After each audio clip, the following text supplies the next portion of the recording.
I guess that's my cue. Making sure we're on air. See how many people joining us, 2 participants so far. Guess that's my cue to begin the broadcast. 1 second, I'm just adjusting some things, making sure that I'm right and exact. Okay, making sure that I'm right. Okay, here we go. Hotep Black Power family, Dashan Farad, standing in tonight for the attorney at war, Dr. Malik Zulu Shabazz, who is the national chairman of the New Black Panther Party, as well as the founder and executive director of Black Lawyers for Justice, based out of the Washington, D.C. area. For those of you who may not be aware of who I am, I'm a journalist. I'm affiliated. I work with Dr. Boyce Watkins at yourblackworld.com. I'm also the communications director for the DC-based community service organization, Foresight for Life. I've had the honor working with the Movement magazine. I'm also, affiliated with the GoPro Radio Network, which is based out of New York City. You can Google me. But of course, this night is not about me. This is about us, the Black nation, the worldwide Black nation. People within my circle, we don't refer to Black people as being a minority because we're not the minority, as Brother Malcolm X has stated. We are actually a part of a world majority. Excuse me, I'm adjusting the lighting, making sure that you all can see me. I'm noticing that my glasses are giving off a glare. I actually know better because people have told me that since I'm on air all the time, I should get the non-glare glasses. But anyway, tonight, family, we're going to be discussing for the duration until about 9 p.m. Eastern, the 10-point platform of the New Black Panther Party for Self-Defense. And of course, we'll be discussing as it relates to the original 10-point platform of the original Black Panther Party for Self-Defense. For those of you who may not know my history, I have the honor of serving in the New Black Panther Party. Ironically, I joined when I was finishing undergrad in 2001, when I was 24 years old, under the leadership of Attorney Malik Zulu Shabazz, several months after the passing or the transitioning of our Black Power General, National Chairman, the immortal Dr. Khalid Abdul Muhammad, Ibaye Ashe, pouring water to the earth in honor of the ancestors whose birthday is coming up his birthday is on January 12th. This year in Brooklyn, Sister Ya Asantewa, who's also a member of the New Black Panther Party, she usually has a program held in his honor. And of course, just to let you know, we're going to be discussing Brother Khalid tonight in terms of his leadership of the New Black Panther Party. But anyway, Sister Ya Asantewa in Brooklyn on the 12th January, on his birthday, we'll be having a program in Brooklyn. And the keynote speaker is Dr. Umar Johnson. Sister Ya has been holding a celebration in honor of Brother Khalid for a long time now. And several people have keynoted it on occasions, primarily Attorney Malik Zulu Shabazz, who was a top student of Dr. Khalid, and then later Dr. Umar Johnson. So it's like Attorney Shabazz and Dr. Johnson have taken turns, those main two, keynoting these celebrations in honor of our Black Power General. So family, tonight we're going to be discussing the 10-point platform. Now, just to let you know, to give you a background of the 10-point platform, regardless of which formation, whether it is the original Black Panther Party, Black Panther Brigade, the various groups that came out of the original Panther Party that was founded in 1966, October 15, 1966, by brothers Huey P. Newton, Dr. Huey P. Newton, and Bobby Seale, Huey P. Newton, Phi Beta Sigma, my frat brother. They formed the 10-point platform for the organization. They primarily, of course, there were other people that were involved, but the 10-point platform serves as the agenda, the foundation of the organization. And regardless of which formation that you may follow or come encounter, all of them have a 10-point platform. The New Black Panther Party is no different. So the 10-point platform, it outlines what the original party was trying to accomplish, what the New Black Panther Party is trying to accomplish. And of course, the various formations, New Black Panther Party included, stand on the shoulders of the original Panther Party. So when Brother Khalid Abdul Muhammad, Dr. Khalid Abdul Muhammad, was the national chairman, he always would admonish the Panthers under his leadership not to refer to what Huey P. Newton and Bobby Seale founded as the old Black Panther Party. He always instructed us to refer to that as the original Black Panther Party, on whose shoulders that we stand.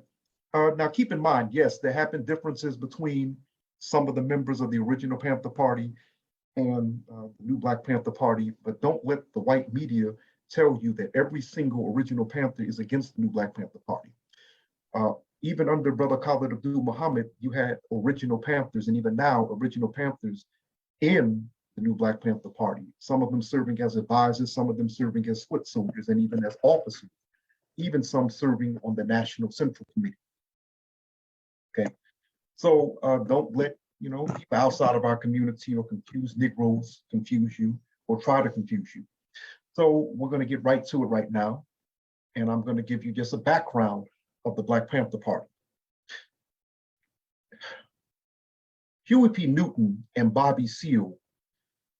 First of all, I would describe the new Black Panther Party, just like the original Panther Party, is an amalgamation of various philosophies. Amalgamation means a mixture into one. Huey P. Newton and Bobby Seale, Dr. Huey P. Newton and Bobby Seale, both were inspired by the various Black liberation movements at that time. The Nation of Islam, the Kwame Toure's organization, All African Revolutionary People's Party. Okay, they were inspired by Black nationalist organizations and even by some of the civil rights organizations, such as the NAACP. Some of the members of the original party were members of the NAACP and Nation of Islam and various other organizations.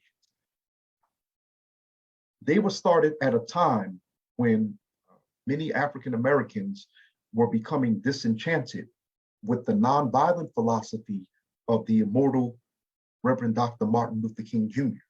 Okay, many of them had begun to listen to Malcolm X's speeches, and the best example of this would be the SNCC organization, the Student Nonviolent Coordinating Committee. They were listening to Brother Malcolm's tapes, and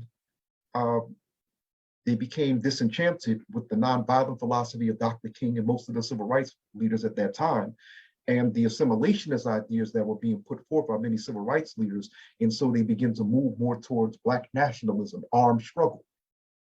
Well, Huey and Bobby were in that wave. They weren't members of the SNCC organization, but they were still, they were a part of that generation that Black people that took on the philosophy that many members of SNCC took on. By the way, keep in mind, H. Rap Brown, Brother Imam Jamil Al-Amin, was in SNCC at that time. Him and Kwame Ture, him and Brother Mukasa Ricks.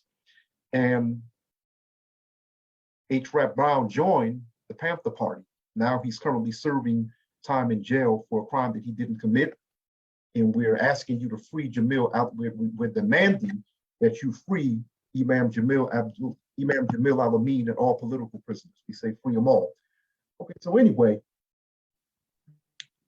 Bobby and Huey were inspired not just by many of the Black nationalist groups and the civil rights organizations, but they were also inspired by a lot of leftist teachings, a lot of communist teachings, Marxism, which is, that's what distinguishes the original Panther Party from the new Black Panther Party. Now keep in mind,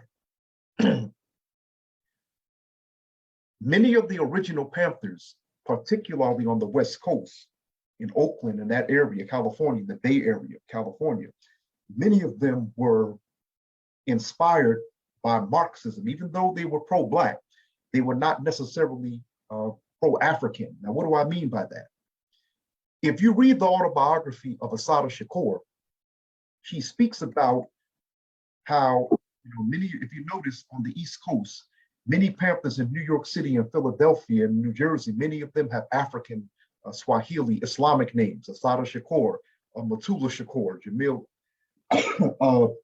Zaid Shakur. Many of them have African names, Afeni Shakur, African or Swahili names, because on the East Coast, many of the Panthers were involved in what was referred to as cultural nationalism.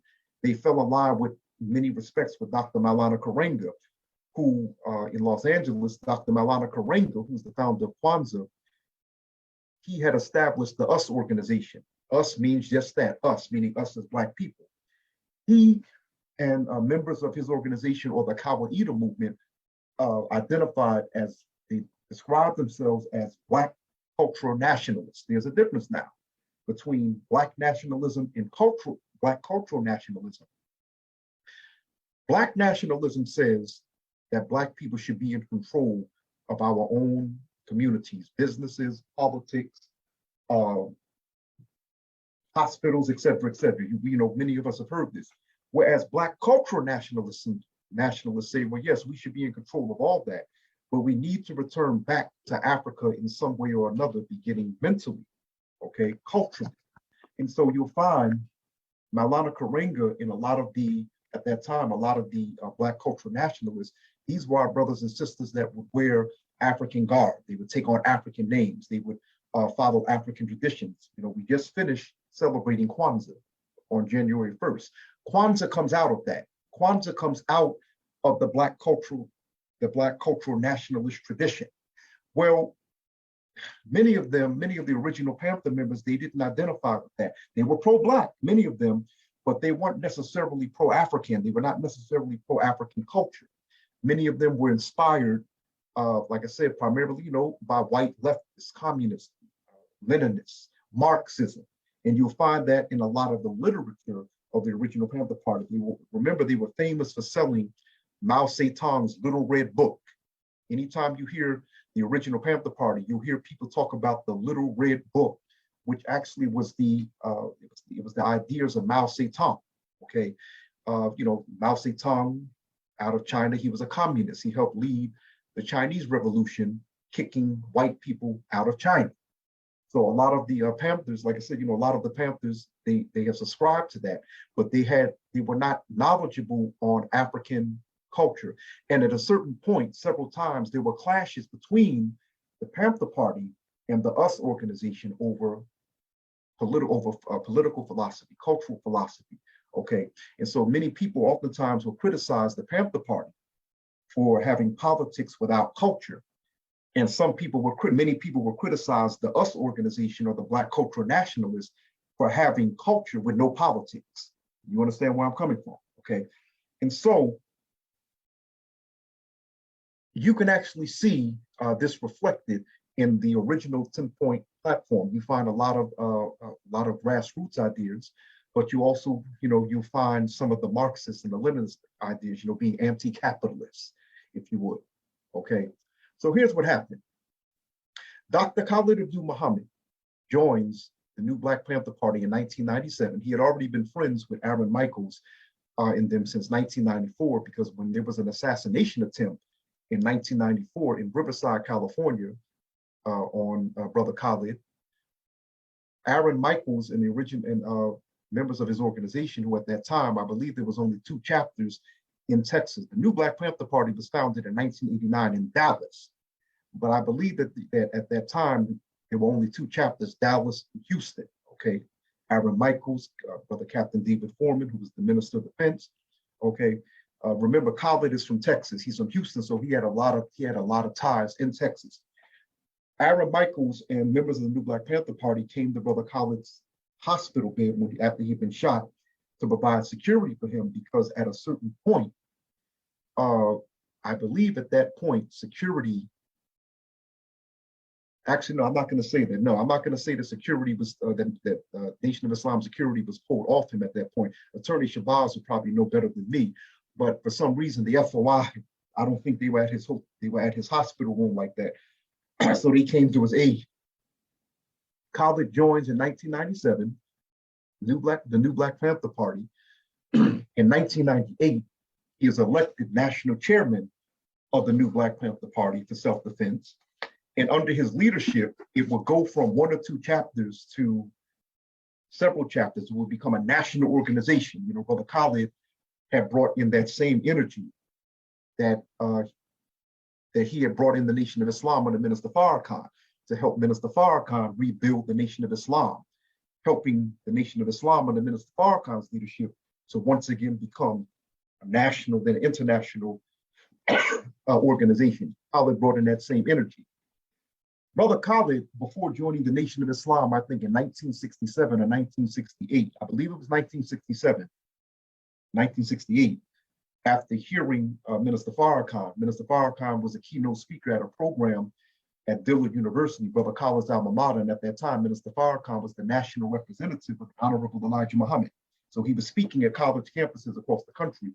Brother Khalid, that was his first time meeting Minister Farrakhan. But before that, Brother Khalid had already, he never joined the original Panther Party, but he had worked with the party. He had worked with the original Panthers, but also he, Brother Khalid, like I said, was a part of the whole Black cultural nationalist movement. Now, keep in mind, although Brother Khalid was diehard Nation of Islam, he believed that Allah came in the person of Master Farad Muhammad, believed that the Honorable Elijah Muhammad is his messenger, believed the white man is the devil, Yaqub, all that. But he still, prior to that, he had strong Black cultural nationalist roots. And even when he came into the Nation of Islam under the Honorable Elijah Muhammad, he never let that go. Khalid always remained African-centered, if you would. He still remained African-centered, okay? So I'm saying all throughout his career as a Supreme Captain, National Assistant, National Spokesman of the Honorable Minister Louis Farrakhan, he was the Minister of Mosque number 7, the Minister of Mosque number 20, Mosque number 7 is in Harlem, Mosque 27 in Los Angeles, the Minister of Mosque number 15 in Atlanta. Wherever you sent Brother Khalid, whatever his post was, he still kept that African centeredness about him, perhaps more so than any of the ministers under the leadership of the Honorable Minister Louis Farrakhan. That was Brother Khalid's background.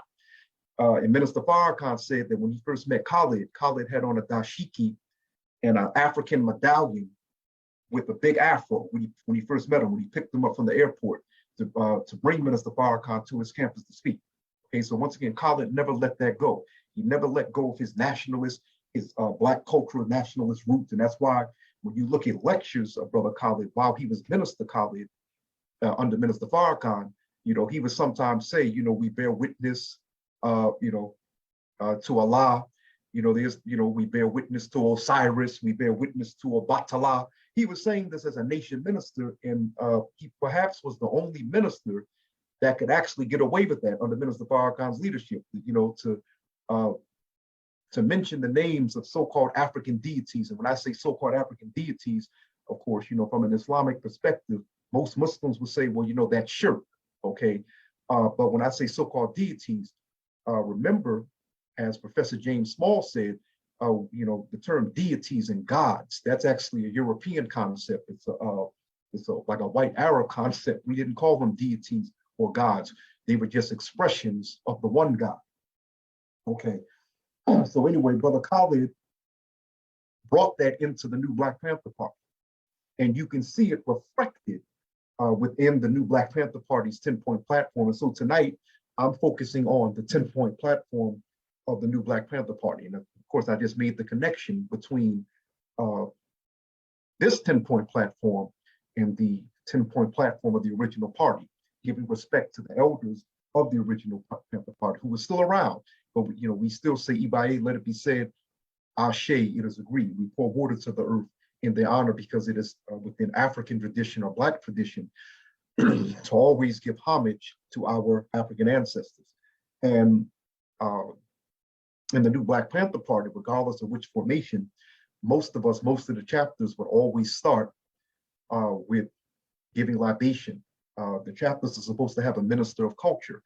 And on the National Central Committee, you had a minister of culture, whereas in the original Panther Party, to my knowledge, and please correct me if I'm wrong, they didn't have a minister of culture because they really didn't place an emphasis on, as I said, on African culture like that in the original. Just now tuning in, a lot of the East Coast Panthers, like I said, Asada Zakor writes about this in her autobiography.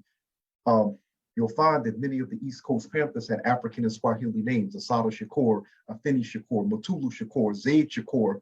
They had African, Swahili, Islamic names, whereas something that mentions in her biography is that, you had a lot of Panthers that could quote Marxism, Leninism, communism. They can quote, the Russian, they can tell you word for word the history of the Russian Revolution, but didn't know anything about African culture.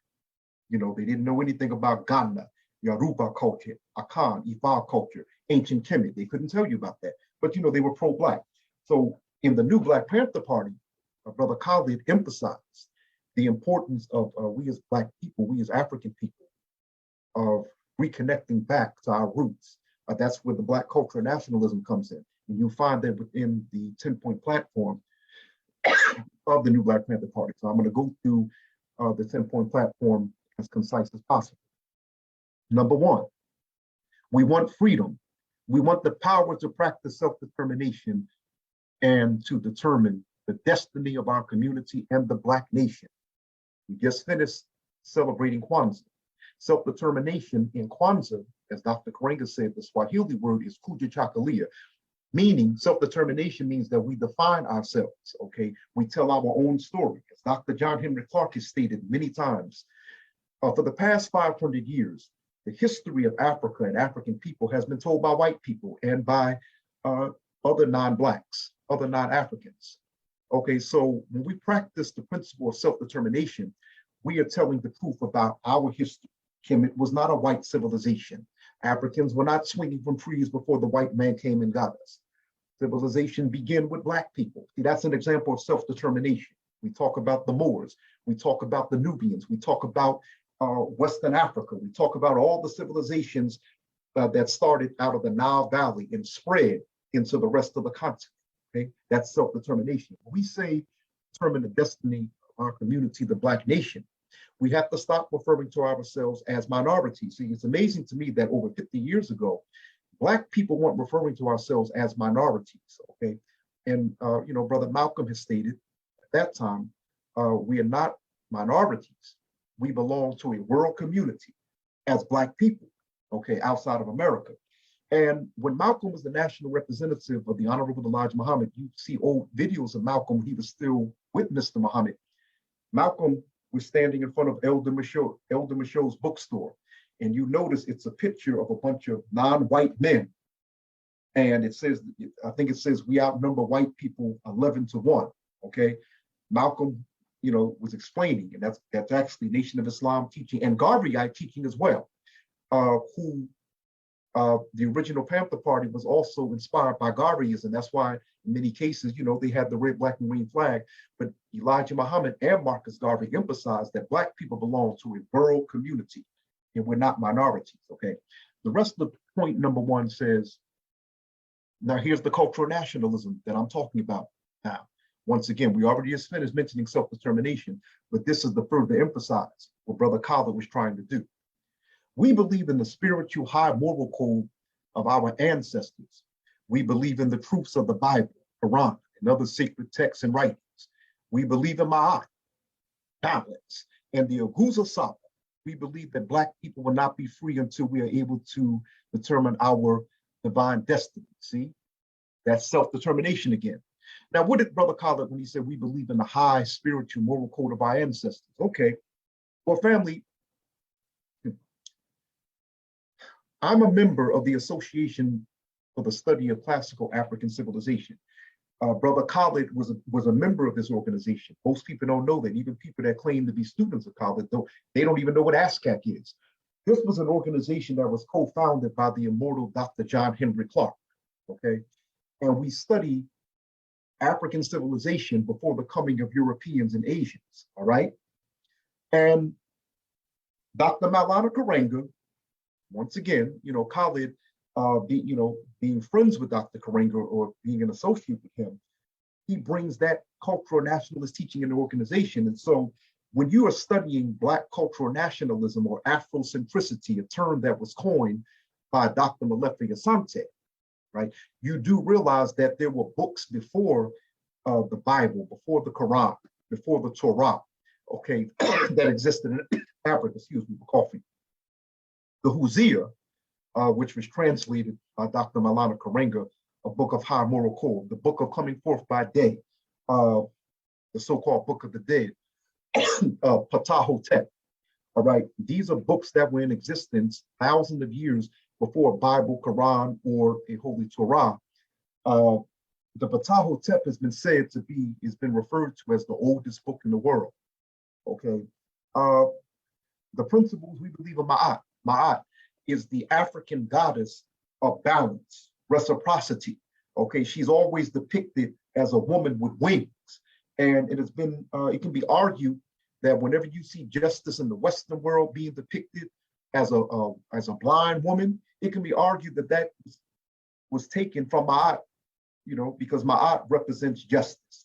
The Aguza Saba, these are the principles that we just finished celebrating during Kwanzaa. See, Brother Khalid believed in celebrating Kwanzaa, anything that will connect us back to Africa. But also, oftentimes we talk about Dr. Karenga founding Kwanzaa, but most people don't know that Brother Khalid had established the Black holiday in I think he founded it in 1997, might have been 1998. No, it might have been before that. Attorney Shabazz might know, it might have been 95, 96. He founded a holiday to replace Thanksgiving called Jiname. Jiname comes out of the Ghanaian language, the Akan language, okay, which is also, it's a language that's a part of a religion, just like with Yoruba, okay? Once again, we had religions and holy books before the coming of the Abrahamic faiths, Judaism, Christianity, and Islam, the Bible, Torah, in the Quran. Brother Khalid establishes a holiday very similar to Kwanzaa called Jiname, and that means in the Akan language, except God or but God. No one is above you but God. It was actually to replace Thanksgiving, and it's supposed to be celebrated literally the Thursday that Thanksgiving or Thanksgiving is celebrated here in America. He created a holiday, and I don't even think that there are even 10 people in America that know how to perform the ceremony.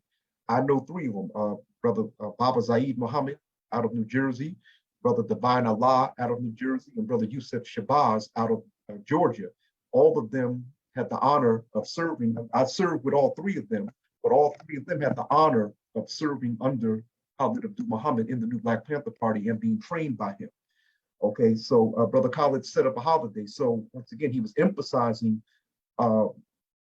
Black people returning back to the traditions of our ancestors, because, you know, we have a lot of Black folk that claim to be pro-Black, but they can't tell you the first thing about African culture. Okay, you know, which is really something. And just to let you know, when Khalid had came into the Panther Party, I said earlier, for those of you who are just now tuning in, I mentioned how, you know, Brother Khalid, I said that the new Black Panther Party, like the original Panther Party, is an amalgamation, meaning that various philosophies mixed. Amalgamation means a bunch of things mixed into one. With the original Panther Party, you know, you had Nation of Islam, Garveyism, communism, Marxism, other revolutionary groups. But in the new Black Panther Party, very similar, Nation of Islam, Garveyism. What Brother Khalid did when he came into the new Black Panther Party was he merged the principles of, he took the best out of the various philosophies. He took from Black cultural nationalism, you know, the Kawaida movement, okay? He took from Black nationalism. He took from the Nation of Islam. He took from Garveyism, okay? He merged the principles of Black nationalism and Black cultural nationalism and Black revolutionary nationalism and Afrocentricity, merged that into the new Black Panther Party. And in my judgment, and I said this while I served in the new Black Panther Party, no other organization on a national level, Black organization on a national level, has been able to do that. And so you'll find that within the new Black Panther Party, and I definitely noticed this under the leadership of Attorney Malik Shabazz and under Brother Khalid, you will find people that came out of the Nation of Islam, Nation of Gods and Earths, African Hebrew Israelites, Nubians who joined the party, practitioners of Yoruba, Akan, Kemetic practitioners, if you would, people who practice what is referred to as the other traditional African religions. You will find all that within the new Black Panther Party. And that's actually what Brother Khalid wanted, okay? And no other Black organization that I observed that actually did that, okay? But these were people that came out of various Black traditions, and they were pro-Black, and they actually used that to enhance their mission, to enhance the new Black Panther Party, but as well as to enhance their own lives as Black activists. Okay. So number 2, we want full employment for our people, and we demand the dignity to do for ourselves what we have begged the white man to do for us. See, that's Nation of Islam and Garveyite teaching. Elijah Muhammad referred to that as do for self. Marcus Garvey and Elijah Muhammad. Once again, just to let you know, Elijah Muhammad, when you hear me big up Garvey and Elijah Muhammad, I'm not saying that they were the only ones, the only Black leaders to teach Black people to do for self. I am saying that on a national level, they were the most successful. Garvey being the largest of the two, he had the largest Black organization and the largest Black economics of any Black organization in the history of the world, and after him would be Elijah Muhammad. The reason why Elijah Muhammad's economic empire was not as, I would say, was not as vast is because it was a religious movement. You had to become Muslim to join the Nation of Islam, whereas Marcus Garvey, his movement was non-religious. But either way, they were still the most successful in galvanizing Black people on a national level to put our money together to create jobs for our people. Okay, you had supermarkets, you had dry cleaners. Under Elijah Muhammad, they had banks. I think they had at least 2 banks: Freedom Bank or Independence Bank, supermarkets, farms, et cetera. Garvey, building clothes for our people. Garvey had said something to the effect, send me your nickels, pennies, and dimes, send me all that. Garvey had Garvey had printed his own money. Now, you're a bad man if you're able to print your own money. He had a ship line. Of course, people would try to discredit it and say that they weren't seaworthy. Okay, if that be the case, we respect Garvey for his effort. We respect the Honorable Elijah Muhammad and all those that attempted to help us for their effort. Ibai Ashe. Okay, but this here, we want full employment for our people, and we demand the dignity to do for ourselves what we have begged the white man to do for us. That right there is that do for self teaching that Black people have actually practiced since emancipation. Okay, since the days of the Freedmen Bureau. Before that, unfortunately, whenever you mention the concept of independence to most Black people, most so-called African Americans, I'm noticing that a lot of them will look at you like you're crazy, like this is something new. We actually had this, and there are many people that still remember this in their lifetime until integration came. We actually had a do for self mentality collectively. We had no choice. The rest of number 2, we believe that since the white man has kept us deaf, dumb, and blind, and used every dirty trick in the book to stand in the way of our freedom and independence, that we should be gainfully employed until such time we can employ and provide for ourselves. We believe further in power in the hands of the people, wealth in the hands of the people, arms in the hands of the people. See, that's that original party line. See, we share that as well. Number 2, we definitely share that with the original Panther Party. Okay, that right there, that's that power in the head. That's that grassroots teaching, if you would.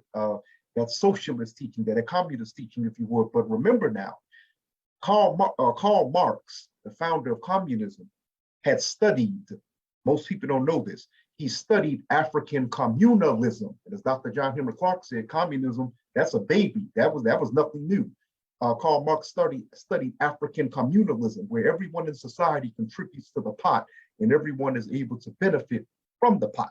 Okay, but this right here, in terms of, right now, there's a big controversy with a lot of the, I don't like using the term, the so-called illegal immigrants, many of whom are Latin.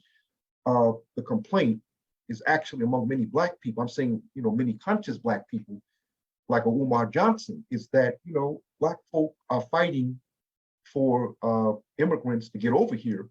And we end up getting passed over for a lot of these jobs, a lot of these scholarships. You have a lot of so-called legal immigrants that are, getting free education, getting free healthcare, getting money, or even those who are not so-called illegal immigrants, getting money, many, coming from Latin countries, many of them coming from Asian countries, and some coming from African countries who are getting, they're getting resources that should be available to those of us who help build this country.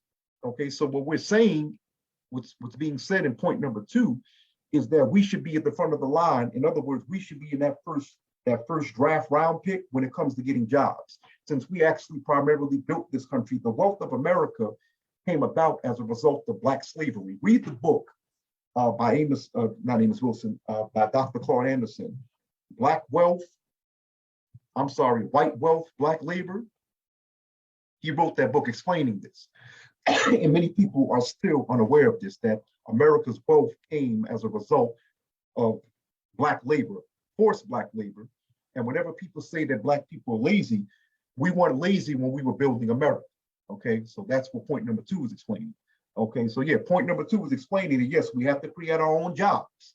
But in the meantime, okay, in the meantime, after all the blood, sweat, and tears that we committed, that we shed as a result of building this country, we should be the first ones that are offered these jobs in America.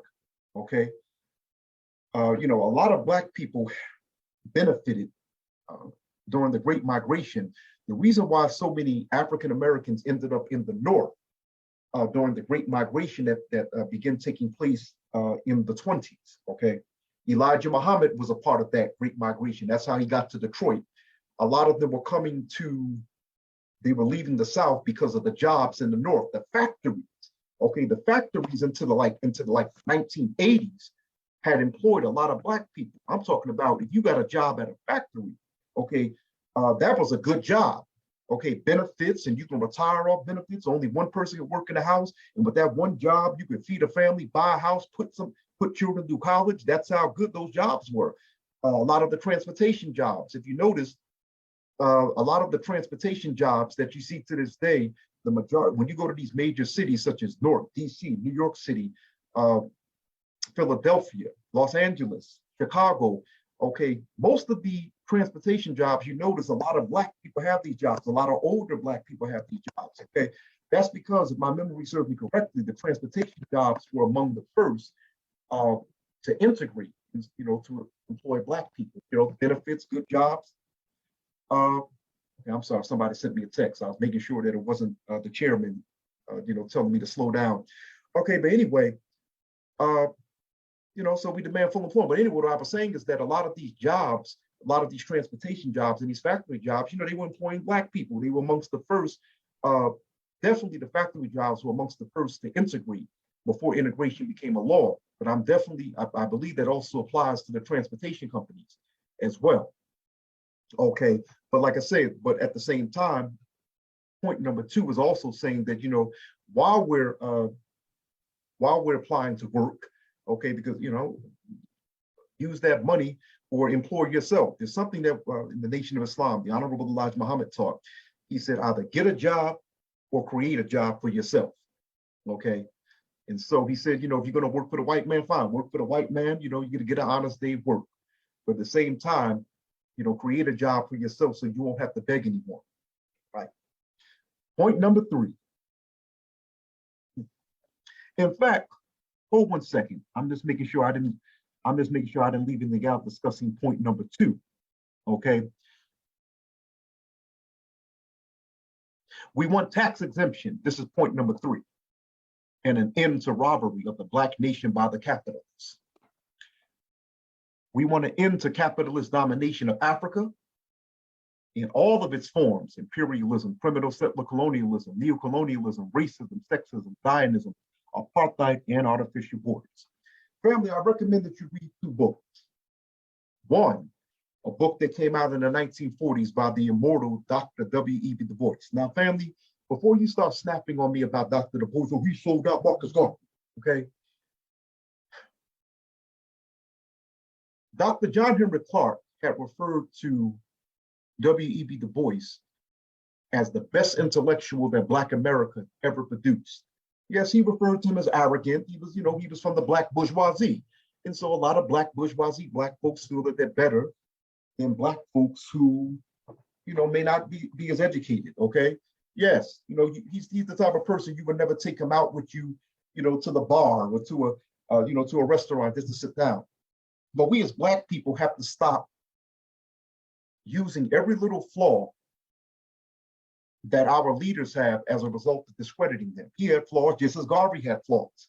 Okay, which one of our leaders didn't have flaws? We have to stop, if you would, deifying, you know, many of these women and men. They're going to make mistakes. Keep in mind that it was W.E.B. Du Bois. He was having the Pan-Africanist conferences in the early 1900s before Garvey came on the scene. Just like, some of you that say that Booker T. Washington was an Uncle Tom, Booker T. Washington, he organized the first Pan-Africanist conference called the Conference of the Negro in the 19th century. A lot of people don't know that about Booker T. Washington. Okay. But anyway, back to Du Bois. Du Bois wrote a book called The World in Africa. And it pretty much discusses point number 3 here. Okay, the exploitation of Africa. Okay, read that book. It's still in print. It's actually my favorite book by Du Bois, The World in Africa. The other book that I recommend you read is a book that came out in the 1980s by Walter Rodney called How Europe Underdeveloped Africa. It talks about all this in point number 3. Okay, I'm going to finish reading to you a point number. Okay, now, just to let you know, when discussing the Black Panther Party, okay, you cannot, it's like you can't discuss the Black Panther Party without discussing Huey P. Newton, okay? You cannot discuss the Panther Party without discussing 2 Kwames, Kwame Ture and Kwame Nkrumah. Now, Kwame Ture, of course, he was originally Stokely Carmichael. He was over the All African Revolutionary People's Party, and that organization preceded the Black Panther Party. And he was so dynamic and so well-read and so well-studied that at one, the Panther Party had asked him to come in, and he served as the, quote, prime minister of the Black Panther Party for a while. Okay, Bob Brown, who is Kwame's closest friend, actually goes into that history. He tells you, he told me how that came about. Okay, and then of course you have Kwame Nkrumah. Now, Stokely had got his name from 2 African leaders, well-known African leaders, Kwame Nkrumah of Ghana and Sekou Touré. Okay, Sekou Touré. So that's where he got his name from, Kwame Touré. Kwame Nkrumah was one of the first people to use the term Afrocentricity to determine African-centered thought. Okay, he studied in the United States, right, and he was the first president of independent Ghana, which the Europeans have referred to as the Gold Coast. They were exploiting that part of Africa for its gold. Okay, they called it the Gold Coast, and they got independence. Many of those African nations that got independence in the early 60s. And Kwame Nkrumah was very instrumental of that. He identified as a Pan-Africanist. And Kwame Nkrumah, like many African leaders, was inspired by what was taking place here in the United States of America. He graduated from Lincoln University, but also he was there 10 years after the first president of independent Nigeria, Brother Azikiwe. 2 of them were members of my fraternity, Phi Beta Sigma. Kwame Nkrumah spent a lot of time in Harlem. He actually lived in Harlem, but many of the African leaders spent time in Harlem, such as Robert Mugabe. He spent time in Harlem, and they were inspired by a lot of the Black liberation movements at that time, many of them that came out of Harlem. So, okay, so you always have to, give homage to them. So Kwame Nkrumah, being a Pan-Africanist, he believed, of course, in the unity of people of African descent. But like Dr. John Henry Clark had stated, he said that anything that people of African descent do, you always have to have Africa as its focus. Africa should be our focus. And so Kwame Nkrumah, Kwame Touré, coming out of that Pan-Africanist tradition, they emphasize point number 3 here. Now, when you're reading this here, okay, and this is very long, of course, to, like I said, I will be as concise as possible. Point number 3 goes on to say, okay, now I want you to study this very carefully. It says, we believe that this wicked racist government has robbed us, and now we are demanding the overdue debt of reparations, okay? The reparations movement, which has been in existence since emancipation, the 40 acres and a mule. There were various reparation movements during emancipation. And of course, that is still a major issue. In this last presidential election, that was the first time in a long time that reparations was actually a part of a presidential campaign. Now, 3 years ago, was it 3 years ago? Yeah, 3 years ago, 2019, okay, we had covered the reparations hearings that was on Capitol Hill. Dr. Junior Malveaux had spoke, Ta-Nehisi Coates had spoke. There were various people that were pro and con regarding reparations, okay? So to finish reading this here, it says a form of reparations was promised 100 years ago. See, we just mentioned the 40 acres and a mule as restitution for the continued genocide of our people into a meaningful measure and repair the damage of the African Holocaust. Magwamisa Ma'afa, that means a terrible event occurred. And so Amiri Baraka used to always discuss that. He used to always discuss the Ma'afa, Magwamisa Ma'afa, African Holocaust known as slavery. I recommend you read the book, The Black Holocaust 101 for Beginners.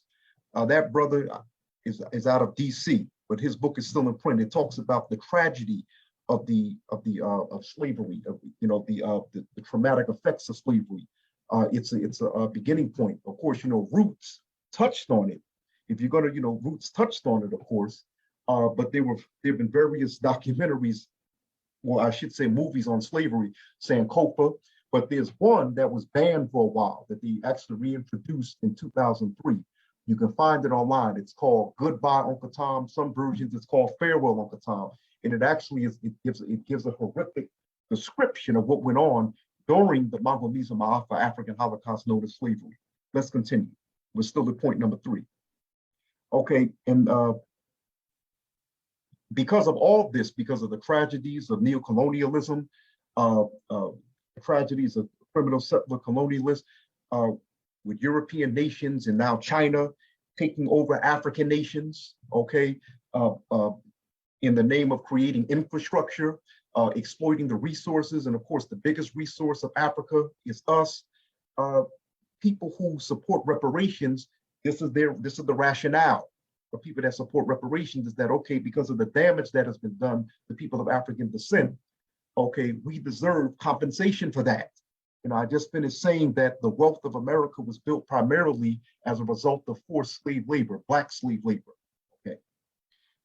We believe our people should be exempt from all taxation as long as we are deprived of equal justice under the laws of the land, and the overdue reparations debt remains unpaid. Okay, see, we just spoke about that. The Honorable Elijah Muhammad, on the back of the Muhammad Speaks paper in the Final Call newspaper, he spoke about that, a tax exemption. I believe he does. Okay, I don't want to misquote, speaks about that. Like, in other words, all the damage that we suffered, why should we pay taxes to a government that keeps oppressing us? Okay. And of course, just to let you know, I've actually had the honor of attending the Indaba conferences that used to be held in the early and mid 2000s. The Indaba conference held in different parts of the country. Various reparations groups, including in Cobra, organized these conferences, and they would always have Minister Farrakhan keynote it. Okay, he's keynoted it, many times over the years. The Indaba conference, look it up, NDABA conference. I've had the honor of attending it along with Attorney Malik Zulu Shabazz. Actually, Attorney Shabazz has spoken at these conferences in years past. Okay, and of course, I've attended in the capacity of an activist and as a journalist. All right, so, and that debt, and I once heard Minister Farrakhan say that the damage has been done, so much damage has been done, is that you can never actually cover the full debt. Now, keep in mind, for people that are anti-reparation, here in America, Native Americans are being compensated, Asian Americans are being compensated, for being swept up during World War II. If you were Japanese or if you were another Asian, the government put you in camps. And then, of course, members of the Jewish community who were the victims of the Holocaust, or their relatives victims of the Holocaust, they received compensation and are still receiving compensation. Okay, so that's been an argument of Black reparationists, that since everyone else is getting paid, why can't we get paid? A book that I recommend you read is Dr. Conrad Worrell. He edited this book called The Case for Reparations. He wrote that book some time ago. He passed on last year, Ibaye Ashe, Dr. Conrad Worrell, the National Black United Front. I've had the honor of being in his presence many times, but he wrote a book or edited a book called The Case for Reparations. Okay, we're going to finish on point number 3. We will accept payment in fertile and mine-rally rich land, precious metals, industry, commerce, and currency. As Brother Malcolm had said, land is the basis of all independence. Unfortunately, most of these Black organizations are not talking about owning land. They're not, many of our organizations are indeed pushing assimilationism. In any talk of Black nationalism is always obscured. It is in many cases ignored or deleted. Okay, you know, as a journalist, I've had the honor of traveling across the country and covering these conferences that are put on by educated Black professionals. And when you mention the concept of independence, separating, there's always huge pushback. I went through that a few weeks ago. Okay, I was on a conference call on Clubhouse and discussing that. And it was a room that was partially dedicated to Malcolm X. And when I mentioned the idea, what Garvey and Elijah Muhammad said about separating, or other organizations such as the Provisional Government for the Republic of North Africa, there was a bunch of pushback. And then it ended up becoming a shouting match. You know, unfortunately, Black folk are so tied to whiteness. Anything that separates us from whiteness psychologically, it causes us pain. And this is why Dr. Joy DeGroy discusses in her book, Post-Traumatic Slave Syndrome. Okay, she wrote that book discussing this, how we're wounded from that. Okay, let's go on. As genocide crimes continue, people's tribunals must be set up to prosecute and to execute. Are Black people ready to have that discussion? Now, remember, the Jewish community did that, and they just sent somebody. There was a Nazi just last year, I believe, a former Nazi. He was in his hundreds or getting ready to turn 100. They got him, found him guilty. I'm not sure what ever happened to him, okay? But for years, for decades, members of the white Jewish community went after former Nazis, okay, that were in those concentration camps before and during World War II. Okay, that decade that the Holocaust took place in Europe, you know, those people that were involved, you know, if you're alive, they don't care if you have 1 foot in the grave, they're coming after you to hold you accountable. Now, are Black people ready to take it that far with those who have done us harm, who keep doing us harm? Okay, the Jews, in quotes, meaning European Jews, were given reparation. I just said that. The Japanese were given reparation. I just said that. The Black, the red, and the brown nations must be given reparation. The American white man owes us reparations. English owes us reparations. France owes us reparations. Spain and all of Europe. Africa owes us reparations and repatriation. The Arabs owe us reparations. The white Jews owe us reparations. All have taken part in the African Holocaust. Great to have that discussion. In the book, The Case for Reparations by Conrad Warrill, it goes into that. Okay, who's to pay, who's owed to what's which of the nations of Africa helped sell us over here? You know, and of course, that's actually been a major, just to let you know, right now within America, you have, of course, the ADOS movement, American Descendants of Slaves, and the FBA movement, the Foundation of Black America. Okay, they're demanding reparations only for us here. Okay, whereas from the Pan-Africanist perspective, like Conrad Warrill or the NCOBRA organization, they're saying that Black people worldwide are owed reparations. Okay, but the FBA and the ADOS movements are saying, no, we should be focused only on ourselves here. And there's actually been a clash between Pan-Africanists and the ADOS and FBA movements for like going maybe 4 or 5 years now. There's like a clash. You know, there's like a clash now. But of course, the Black Panther Party is strictly, hold one second. Hold on, family, 1 second. Like I said, the new Black Panther Party is strictly, you know, Pan-Africanists, okay? But we respect our sisters and brothers, those of us that who are Pan-Africanists, I know I do, you know, collectively, we respect our sisters and brothers who identify as ADOS or FBA. All philosophy, see, when you're a Pan-Africanist and a Black nationalist, we welcome various philosophies. We welcome disagreement, okay? What we don't welcome is the canceling each other out, name call, put downs, innuendos, outright mudslinging, simply because we disagree with each other. We have to agree to disagree. Okay, brother, hold 1 second. Something had jumped off. Okay, here we go. All have taken part. We're still on number that skipped a little bit, number 3. All have taken part in the African Holocaust and the slaughter of 600 million of our people over the past 6,000 years in general and 400 years in particular. We know that this is a reasonable and just demand that we make at this time in history. Of course, here's that Nation of Islam teaching. I told you, Brother Khalid added all that. Those who follow the teachings of the Honorable Elijah Muhammad Okay, whether you consider yourself Nation of Islam or Nation of Gods and Earths, they're taught that the white man, when he was made from us, black people, that the scientists, the 24 scientists, these are the black men that the Honorable Elijah Muhammad said they rule the world from behind the scenes. You would consider them, these are highly advanced men. These are our brothers. These are, Elijah Muhammad said, these are the angels that you read about in the Holy Quran and in the Holy Bible, Holy Torah. He said that when the white man was made from us, they had predicted that his time was only to last for 6,000 years.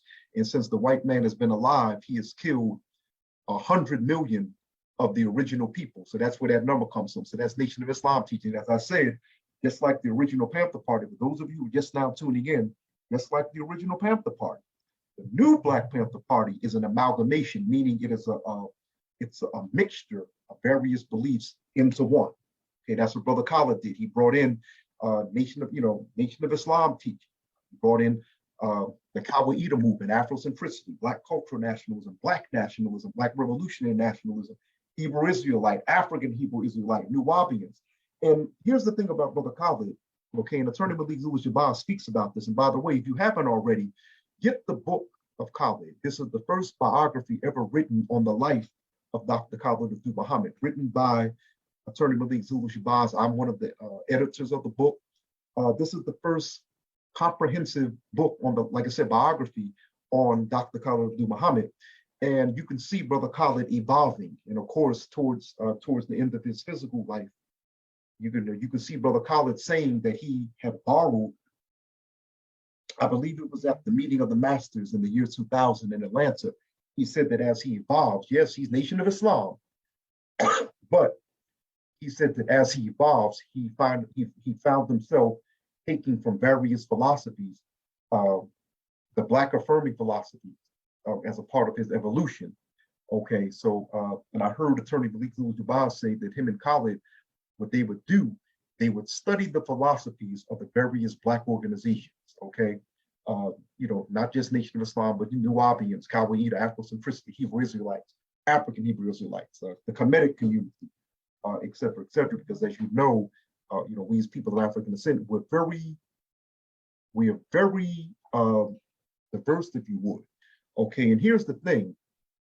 Whenever you have to be very careful which spiritual belief system or religious belief system that you attack or criticize, because from a historian, from the perspective of a historian or from the perspective of an anthropologist, every group of people, every so-called race of people has their own myths. They have their own legends. African Americans and African people are no different. Okay, it's amazing to me whenever people would criticize, for example, we just finished mentioning the Nation of Islam teaching of the white man being made. Okay, when people would ask me or would mock, they would mock their belief, I would say, well, wait a minute, if you're a Christian, you believe in Moses splitting the Red Sea, or if you're a Jew or Hebrew, you believe in Moses splitting the Red Sea, you believe in angels you can't see, you believe in, if you're a Christian, you believe in a virgin giving birth without the aid of a man, you believe in a man, two men dying and then being resurrected, Lazarus and Jesus, but then you may mock the Nation of Islam or the Nubians or the African traditions. You have to be very careful, because every group of people historically have always made up myths and legends. Just like Europeans are no different. You have Greek philosophy, you have not Greek philosophy, Greek mythology, Roman mythology, Norse mythology, Celtic mythology, but no one ever attacks them. No one ever will accuse them of criticizing them or mocking that teaching, or even calling them devil worshippers. If you notice that African people are the only ones whose belief systems are always mocked and ridiculed. Okay, so you have to be very careful.